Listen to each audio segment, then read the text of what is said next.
ഈശോ മിശിഹായ്ക്ക് സ്തുതിയായിരിക്കട്ടെ. പ്രിയപ്പെട്ടവരെ, ഇന്ന് തിരുസഭ പെന്തക്കോസ്ത തിരുനാൾ കൊണ്ടാടുകയാണ്.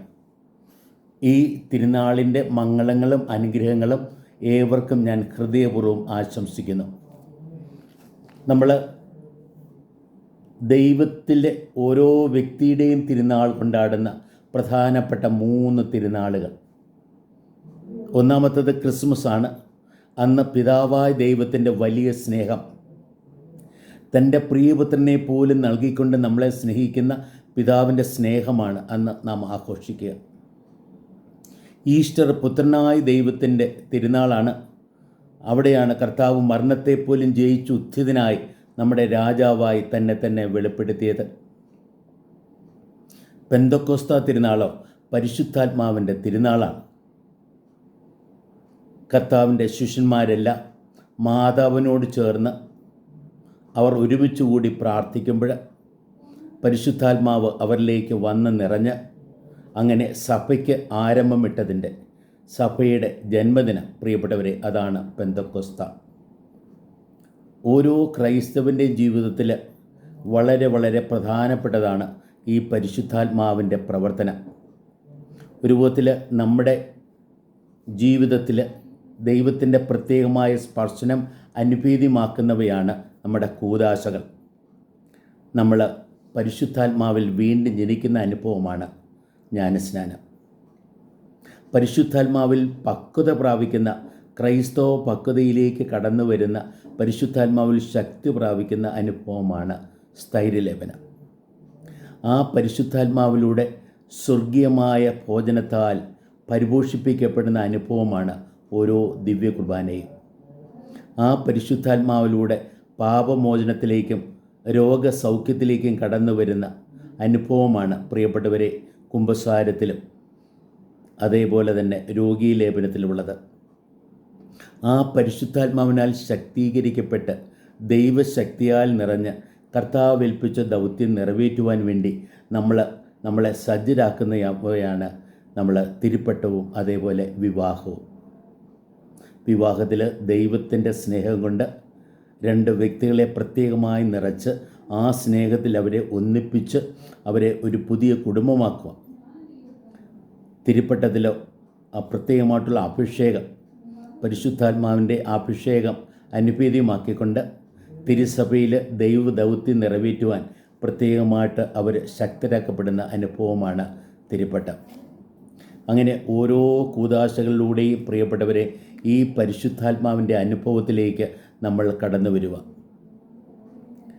നമുക്ക് അറിയാം, നമ്മുടെ ജീവിതത്തിൽ വളരെ പ്രധാനപ്പെട്ട ഒരാളാണ് നമ്മുടെ ഈ പരിശുദ്ധാത്മാവ്. ഇപ്പോൾ നമ്മുടെ ജനനം തുടങ്ങി മരണം വരെ എന്ന് വേണേൽ പറയാം, അല്ലേ? രോഗീ ലേപനത്തിൽ ആ ആത്മാവിൻ്റെ ഒരു വിധത്തിൽ അഭിഷേകം നമുക്ക് ഒരു വിധത്തിൽ നിത്യത്തിലേക്ക് കടന്നു പോകുവാനുള്ള അഭിഷേകം കൂടെയാണ്.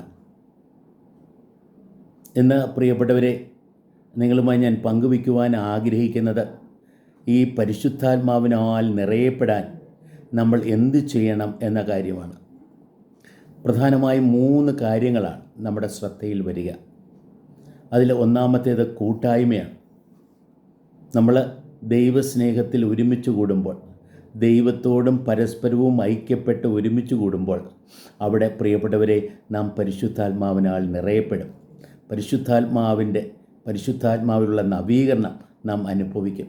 നമ്മളെ ഒരുമിച്ച് കൂട്ടുന്ന ആത്മാവാണല്ലോ പരിശുദ്ധാത്മാവ്. പെന്തക്കോസ്ത നാളിൽ പല നാടുകളിൽ നിന്ന് ആൾക്കാരെ ഒരുമിച്ച് കൂട്ടി പരസ്പരം മനസ്സിലാക്കുന്ന രീതിയിൽ പരിശുദ്ധാത്മാവ് അവരെ അനുഗ്രഹിച്ചു എന്നാണല്ലോ ഇന്നത്തെ ഒന്നാമത്തെ വായനയിൽ നമ്മൾ ശ്രവിച്ചത്. ഈ പരിശുദ്ധാത്മാവ്, പ്രിയപ്പെട്ടവരെ, നമ്മൾ നിറയാൻ വേണ്ടി, ഉദാഹരണമായിട്ട് ഓരോ ദിവ്യ കുർബാനയിലും ആത്മാവിൻ്റെ ആ നിറവിൻ്റെ അനുഭവം നമ്മൾ വീണ്ടും അനുഭവിക്കുക. അതിന് നമ്മൾ എന്താ ചെയ്യേണ്ടത്? ഈ കൂട്ടായ്മയിൽ നിലനിൽക്കാൻ വളരാൻ നമുക്ക് സാധിക്കണം. അതിന് ക്ഷമ ചോദിക്കണം, ക്ഷമ കൊടുക്കുകയും വേണം. നമ്മൾ ക്ഷമ ചോദിച്ച് ക്ഷമ സ്വീകരിക്കണം. അതേപോലെ മറ്റുള്ളവരോട് നമ്മൾ ക്ഷമിക്കണം. അതിലൂടെ നമ്മൾ ഒരു വിധത്തിൽ പരിശുദ്ധാത്മാവിനാൽ നമ്മൾ ശക്തീകരിക്കപ്പെടുകയാണ്. ഈശോനാഥൻ ഉദ്ധിതനായ ഈശോ നമ്മൾ ഇന്നത്തെ സുവിശേഷത്തിൽ വായിച്ചു കേട്ടതുപോലെ ശിഷ്യന്മാരുടെ മേൽ നിശ്വസിച്ചുകൊണ്ട് അവരോട് പറഞ്ഞു, നിങ്ങൾ പരിശുദ്ധാത്മാവിനെ സ്വീകരിക്കുവിൻ, നിങ്ങൾ ആരുടെ പാപം മോചിക്കുന്നുവോ അതവരോട് മോചിക്കപ്പെടും. അപ്പം ആ രീതിയിൽ പ്രിയപ്പെട്ടവരെ ക്ഷമിക്കുവാനുള്ള വലിയ വരമാണ് പരിശുദ്ധാത്മാവിലൂടെ നമുക്ക് ലഭിക്കുക.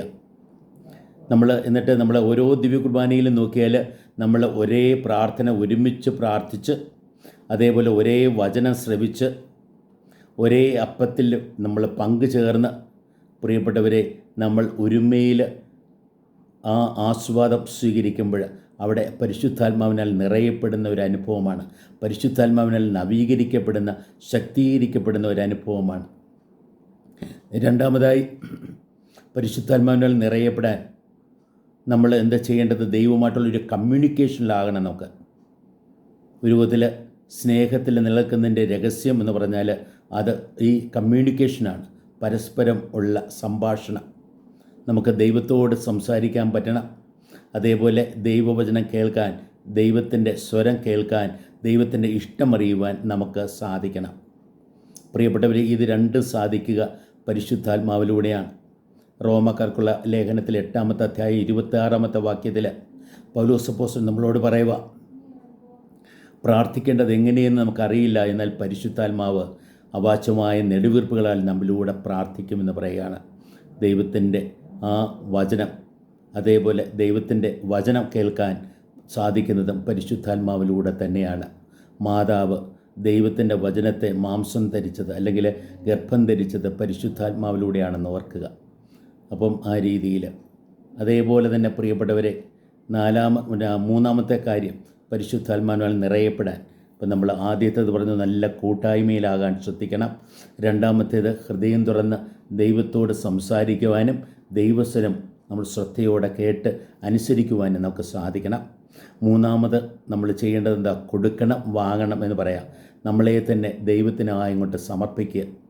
മാതാവ് മംഗലവാർത്ത അനുഭവത്തിൽ, ദൈവമേ ഇതാ നിൻ്റെ ദാസി, നിൻ്റെ വചനം പോലെ എന്നിൽ സംഭവിക്കട്ടെ എന്ന് പറഞ്ഞ് തന്നെ അർപ്പിച്ചപ്പോഴാണല്ലോ പ്രിയപ്പെട്ടവരെ പരിശുദ്ധാത്മാവിനാൽ ആ അമ്മ നിറയപ്പെട്ടത്. അപ്പം നമുക്ക് അങ്ങനെ ആ രീതിയിൽ, അതേപോലെ തന്നെ നമ്മുടെ ദിവ്യ കുർബാനയിലാണെങ്കിൽ അപ്പം നമ്മൾ സ്വീകരിക്കുക. പരിശുദ്ധാത്മാവിനാൽ നിറഞ്ഞ അപ്പമാണ് ദിവ്യകാരുണ്യം. എപ്പിക്ലേസിസ് എന്ന പ്രാർത്ഥനയിലൂടെ പ്രിയപ്പെട്ടവരെ ആ അപ്പത്തിൻ്റെ മേൽ പരിശുദ്ധാത്മാവ് നിറയുക. നമ്മൾ അർപ്പിച്ച ആ അപ്പം പരിശുദ്ധാത്മാവിനാൽ നിറയപ്പെടുമ്പോൾ അതിനോട് കർത്താവിൻ്റെ വചനം, കൂദാശ വചനം പറയപ്പെടുമ്പോൾ ദൈവത്തിൻ്റെ പ്രവർത്തനം എടുത്ത് വാഴ്ത്തി മുറിച്ച് കൊടുത്തു. ആ പ്രവർത്തനം അതിന് മേൽ നടക്കുമ്പോൾ ആ അപ്പം കർത്താവിൻ്റെ ശരീരമായി മാറും. അതാണ് നമ്മൾ പ്രിയപ്പെട്ടവരെ ഉൾക്കൊള്ളുന്നത്. അപ്പോൾ ദൈവത്തെ ഉൾക്കൊള്ളുന്ന ഒരു അനുഭവം, അതേപോലെ കാഴ്ചവെപ്പിൽ എന്ന നമ്മെ തന്നെ ദൈവത്തിന് കൊടുക്കുന്ന ഒരു അനുഭവം. രൂപത്തിൽ ഇതെല്ലാം നമ്മുടെ ഓരോ കുർബാനയിലുമുണ്ട്.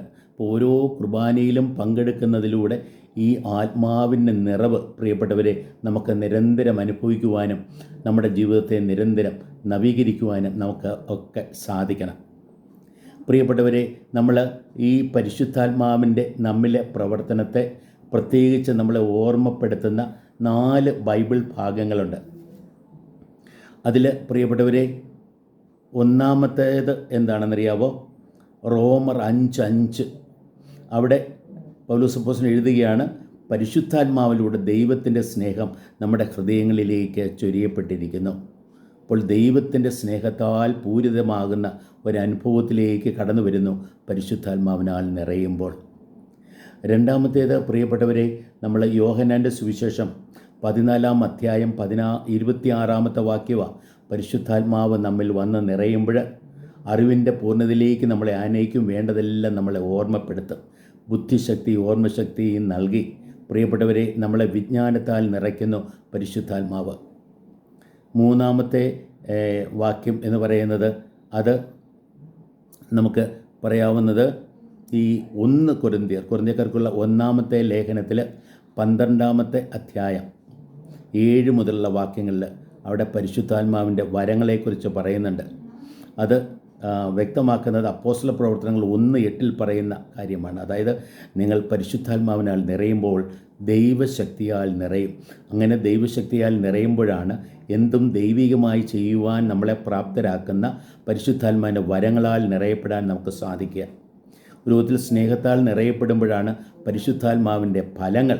അത് ഗലാത്യർ 5:28-22-23 വാക്യങ്ങളിൽ നമ്മളൊക്കെ വായിക്കുന്നതാണ്. സ്നേഹം, ആനന്ദം, സമാധാനം എന്നെല്ലാം പറഞ്ഞ് തുടങ്ങുന്ന ആ പരിശുദ്ധാത്മാവിൻ്റെ ഫലങ്ങൾ, നമ്മിലുള്ള ആ പരിശുദ്ധാത്മാവിനാൽ സ്നേഹത്താൽ നിറയുമ്പോൾ നമ്മിൽ ഉണ്ടാകുന്ന ഫലങ്ങളാണവ. അതേപോലെ തന്നെ പ്രിയപ്പെട്ടവരെ, നമ്മൾ വിജ്ഞാനത്താൽ നിറയുന്ന ആ അനുഭവത്തെക്കുറിച്ച് ഒരു വിധത്തിൽ ബൈബിളിൽ നമ്മൾ വായിക്കുന്നത് യെശയ്യാ പ്രവാചകൻ്റെ പുസ്തകം 11-ാം അധ്യായം 2-3 വാക്യങ്ങളിൽ പരിശുദ്ധാത്മാവിൻ്റെ ദാനങ്ങൾ എന്ന് പറയുക. ജ്ഞാനം, ബുദ്ധി, ആലോചന, ആത്മശക്തി. അപ്പം വ്യക്തിപരമായ രീതിയിൽ നവീകരണം വരുത്തുന്ന പരിശുദ്ധാത്മാവിൻ്റെ ദാനങ്ങൾ, പരസ്പരമുള്ള ബന്ധങ്ങളെ ക്രമീകരിക്കുവാൻ നമ്മളെ പ്രാപ്തരാക്കുന്ന പരിശുദ്ധാത്മാവിൻ്റെ ഫലങ്ങൾ, അതേപോലെ തന്നെ മറ്റുള്ളവർക്ക് ശുശ്രൂഷ ചെയ്യുവാനായിട്ട് നമ്മളെ ഓരോരുത്തരെയും പ്രാപ്തരാക്കുന്ന, സമൂഹത്തിൽ ദൈവം ഏൽപ്പിച്ച ദൗത്യം നിറവേറ്റുവാൻ നമ്മളെ പ്രാപ്തരാക്കുന്ന പരിശുദ്ധാത്മാവിൻ്റെ വരങ്ങൾ. അങ്ങനെ നിറയപ്പെടാൻ നമ്മൾ ശ്രദ്ധ വയ്ക്കുക. അപ്പോൾ നമ്മൾ പരിശുദ്ധാത്മാവിൽ ജീവിക്കുന്നവരായി മാറും. അതിനെക്കുറിച്ചാണ് റോമാക്കാർക്കുള്ള ലേഖനം 8-ാമത്തെ അധ്യായത്തിൽ നമ്മൾ വായിക്കുക. എങ്ങനെയാണ് പ്രാർത്ഥിക്കേണ്ടതെന്ന് പരിശുദ്ധാത്മാവ് നമ്മളെ പഠിപ്പിക്കുന്നു. ജീവിതത്തിൽ എന്ത് വന്നാലും, എന്ത് അനുഭവം വന്നാൽ അതെല്ലാം നമ്മുടെ നന്മയ്ക്ക് വേണ്ടിയാക്കുന്ന പരിശുദ്ധാത്മാവിനെക്കുറിച്ച് 8-ാമത്തെ അധ്യായം റോമർ 8:28 നമ്മൾ വായിക്കുന്നു. ഈശോയെടുത്ത് ഉത്ഥിതരാകും നമ്മൾ എന്ന് 8-ാം അധ്യായം 11-ാമത്തെ വാക്യത്തിൽ വായിക്കും. പരിശുദ്ധാത്മാവിലൂടെ നമ്മൾ ദൈവത്തെ ആബാ പിതാവേ എന്ന് വിളിക്കും. ആ വിളിക്കാൻ തക്കവണ്ണമുള്ള ദൈവ ചൈതന്യത്താലും ആത്മാവിനാലും നിറയപ്പെടുന്ന ഒരു അനുഭവത്തിലേക്ക് നാം കടന്നു വരും. ഈശോയെ കർത്താവ് എന്ന് വിളിക്കാൻ സാധിക്കുന്നത് കൊരിന്ത്യക്കാർക്കുള്ള 1-ാമത്തെ ലേഖനത്തിൽ 12-ാമത്തെ അധ്യായം 3-ാം വാക്യത്തിൽ പറയുക. ഈശോ കർത്താവ് എന്ന് ഈശോയെക്കുറിച്ച് പറയാൻ നമുക്ക് സാധിക്കുന്നത് പരിശുദ്ധാത്മാവിലൂടെയാണ്. അപ്പോൾ ഒരു വിധത്തിൽ പ്രിയപ്പെട്ടവരെ, പരിശുദ്ധാത്മാവിലൂടെ നാം പിതാവായ ദൈവവുമായി പ്രത്യേക ബന്ധത്തിലാകുന്നു. പരിശുദ്ധാത്മാവിലൂടെ പുത്രനായ ദൈവവുമായി നമ്മൾ പ്രത്യേക ബന്ധത്തിലായി അവിടെ നീങ്ങുന്ന രക്ഷയുടെ അനുഭവത്തിലേക്ക് കടന്നു വരുന്നു. പരിശുദ്ധാത്മാവിനാൽ പൂരിതരായി നമ്മൾ വിശുദ്ധിയിൽ വളരുവാൻ, പ്രത്യേകമായിട്ട് വിശുദ്ധിയിൽ വളരുവാൻ തുടങ്ങുന്നു. എന്നിട്ടോ നമ്മുടെ ജീവിതത്തിൽ ദൈവ ദൗത്യം നിറവേറ്റുവാൻ പരിശുദ്ധാത്മാവിലൂടെ നമ്മൾ ശക്തീകരിക്കപ്പെടുന്നു. ഈ അനുഭവങ്ങളെല്ലാം പ്രിയപ്പെട്ടവരെ പെന്തക്കോസ്ത അനുഭവമാണ്. രൂപത്തിൽ പരിശുദ്ധാത്മാവിനാൽ പൂരിതരായി ദൈവവും പരസ്പരവും തമ്മിൽ ഐക്യപ്പെടാനും, അതേപോലെ തന്നെ പരിശുദ്ധാത്മാവിനാൽ പൂരിതരായി ദൈവവുമായി സംസർഗത്തിലും സംഭാഷണത്തിലുമാകാനും, പരിശുദ്ധാത്മാവിനാൽ പൂരിതരായി ദൈവത്തിന് സമർപ്പിക്കപ്പെട്ടവരും ദൈവദാനം സ്വീകരിക്കുന്നവരുമാകുവാനും നമ്മളെ പ്രാപ്തരാക്കുന്ന ആ പരിശുദ്ധാത്മാവിൻ്റെ അനുഭവം, ആ അനുഭവത്തിൻ്റെ ആഘോഷമാണ് പ്രിയപ്പെട്ടവരെ ഈ പെന്തക്കോസ്ത തിരുനാൾ. ഓരോ ക്രൈസ്തവനും ഒരു കരിസ്മാറ്റിക്കാണ് എന്നുള്ള ആ ഒരു ബോധം രൂപത്തിൽ ഈ തിരുനാൾ നമുക്കെല്ലാം ഏകുന്നുണ്ട്. ഇന്ന് നമുക്ക് ആ പരിശുദ്ധാത്മാവിനോട് തുറവ് ഉള്ളവരായി മാറാം. ആ പരിശുദ്ധാത്മാവിനാൽ നമുക്ക് നിറയപ്പെടാം. പരിശുദ്ധാത്മാവിൻ്റെ ചൈതന്യത്താൽ നമുക്ക് പൂരിതരാകാം. പരിശുദ്ധാത്മാവിൻ്റെ ശക്തിയാൽ നിറഞ്ഞ് ദൈവ ദൗത്യം നിറവേറ്റി ദൈവമക്കളായി, ഈശോയുടെ യഥാർത്ഥ ശിഷ്യരായി, സഭയിലെ യഥാർത്ഥ അംഗങ്ങളായി, സ്വർഗത്തിൻ്റെ പൗരരായി ഈ ലോകത്ത് നമുക്ക് ജീവിക്കാം.